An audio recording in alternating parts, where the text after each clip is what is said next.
Hi friends. ఈ వీడియోలో నేను నా ఆహారపు అలవాట్లు అంటే నేను ప్రతిరోజు ఏమి ఆహారం తీసుకుంటానో మీతో చెప్పదలుచుకున్నాను. నేను ఎందుకు నా ఫుడ్ హ్యాబిట్స్ మీతో షేర్ చేస్తున్నాను అంటే దానికి ఒక బలమైన కారణం ఉంది.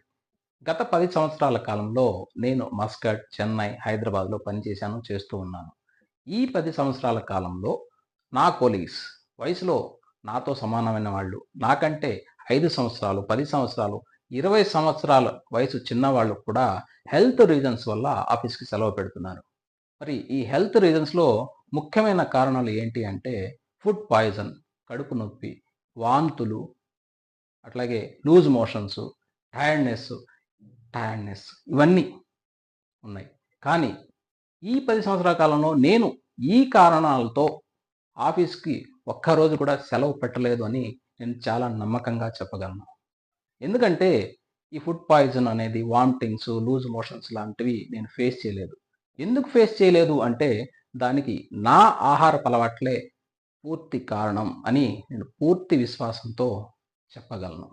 ఇక గత కొంతకాలంగా ఇవి నా ఆహారపు అలవాట్లు. నేను ఉదయం ఒక గ్లాస్ టీ తీసుకుంటాను. ఇందులో మేము వైట్ షుగర్ వాడం. బదులుగా బెల్లం పొడి వాడతాము. ఇక ఆఫీస్‌కి వెళ్ళే ముందు భోజనం చేస్తాను. ఆ భోజనానికి రైస్ మేము బ్రౌన్ రైస్ వాడతాము.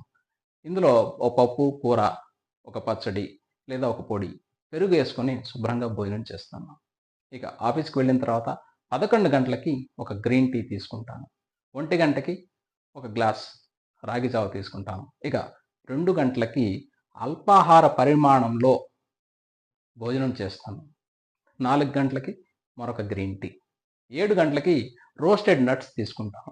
ఈ రోస్టెడ్ నట్స్‌లో ముఖ్యంగా పల్లీలు, ఉప్పు శనగలు, గుమ్మడి గింజలు, సన్‌ఫ్లవర్ గింజలు, కిస్మిస్, బాదం, జీడిపప్పు, పిస్తా పప్పు లాంటివి ఉంటాయి. ఆ తర్వాత రాత్రి ఇంటికొచ్చిన తర్వాత 10:30 ప్రాంతంలో ఒక గ్లాస్ పాలు గాని, 2 పండ్లు లేదా ఒక చపాతీ, 2 ఇడ్లీ ఇలా చాలా తక్కువ పరిమాణంలో తీసుకుంటాను. ఈ విధంగా నేను డైట్ కంట్రోల్ చేయకుండా కంట్రోల్డ్ డైట్‌లో ఆహారం తీసుకుంటాను. దీనివల్ల నేను ఆరోగ్యంగా ఉన్నాను అని నా నమ్మకం. అయితే నా ఆహారపు అలవాట్లు ఏవైతే ఉన్నాయో అవి అంత ఖరీదైనవి ఏమీ కాదు. కష్టమైనవి అంతకంటే కాదు. ఇంటికి దూరంగా రూమ్స్‌లో అద్దెకు ఉండే బ్యాచిలర్స్‌కి కూడా ప్రయత్నిస్తే ఇది సాధ్యమే. సో ఫ్రెండ్స్, మీరు కూడా మీ ఆహారపు అలవాట్లను సరిచేసుకొని ఆరోగ్యంగా, ఉత్సాహంగా ఉంటారని ఆశిస్తూ మీ SRK Talluri. All the best. Jai Hind.